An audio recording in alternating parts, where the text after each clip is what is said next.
Hello, Earth Science class. My name is Taylor Brooks Murphy. I will be teaching you about lightning and thunder. So to start off, we're going to have, in this example, we're going to have a supercelled cumulonimbus cloud.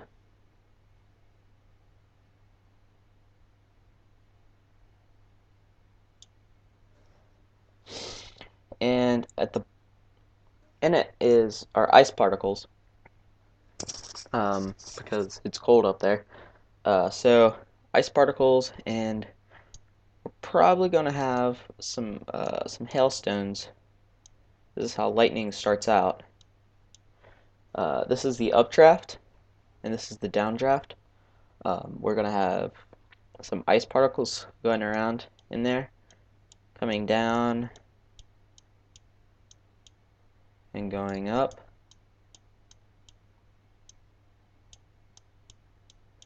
And just going around in the cloud. And what happens is, when the updraft happens, a ice particle starts going up, and at the same time, all these ice particles, they bump into each other. And when this happens, the one uh, hailstones and ice particles are going up and going down, and they're bumping into each other. And when this happens, um, an electron is knocked off of the ice particle going up, and it jumps onto the hailstone going down. And so, since electrons uh,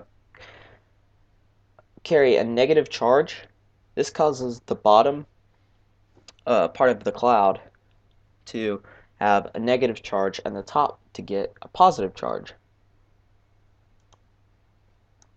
So once again, we have this cloud, and what it looks like is it has a negative charge on bottom. Actually, that should probably be blue, but that's okay. And I just completely mixed these up. And a positive charge on the top part of the cloud.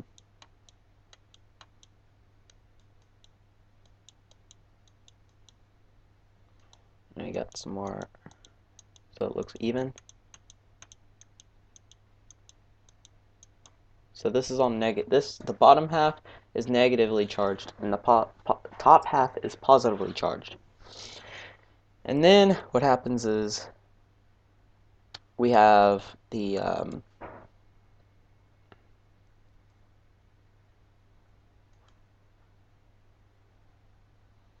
oops. We have the ground on bottom, and because opposites attract, since there's negative down at the bottom part of the cloud, generally what's going to happen is the ground is going to build up a positive charge, because like I said, opposites attract. And this is an essential part of how lightning happens. It's the key part. Because essentially lightning is a static electricity jolt, or a static electricity uh, spark. Um, it's like what happens when you touch your finger, when you rub your fingers on the carpet and you touch your finger up against a metal doorknob. That's exactly what lightning is.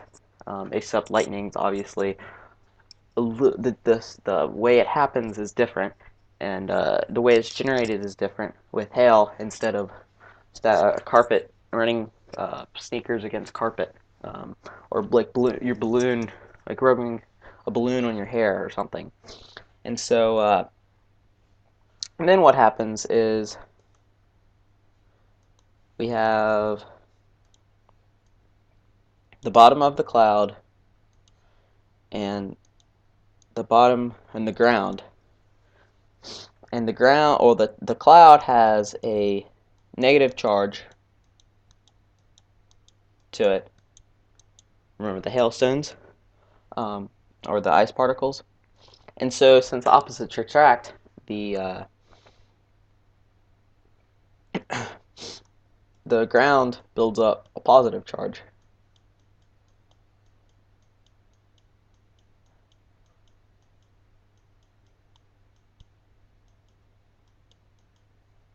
Once again, I apologize that it's a little slow. I'm using a mouse instead of a tablet pad.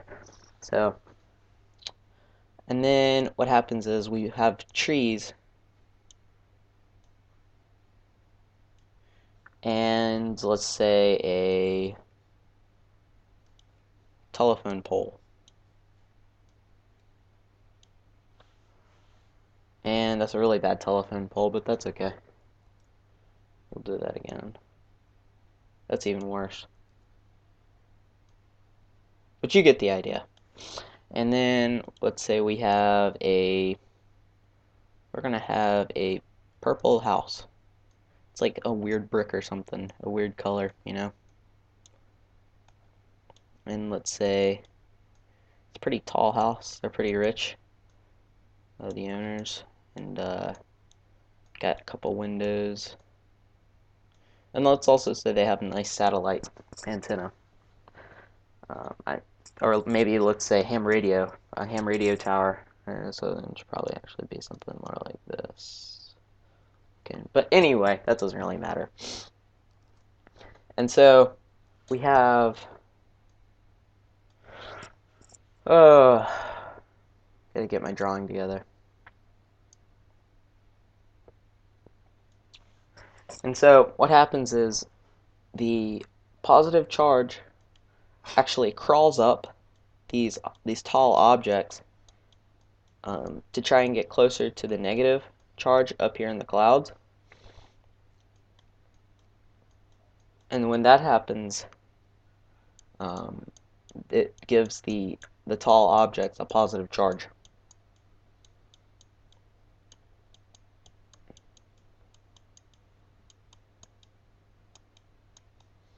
Same thing here. And it likes pointy, tall things. Try something as tall as possible.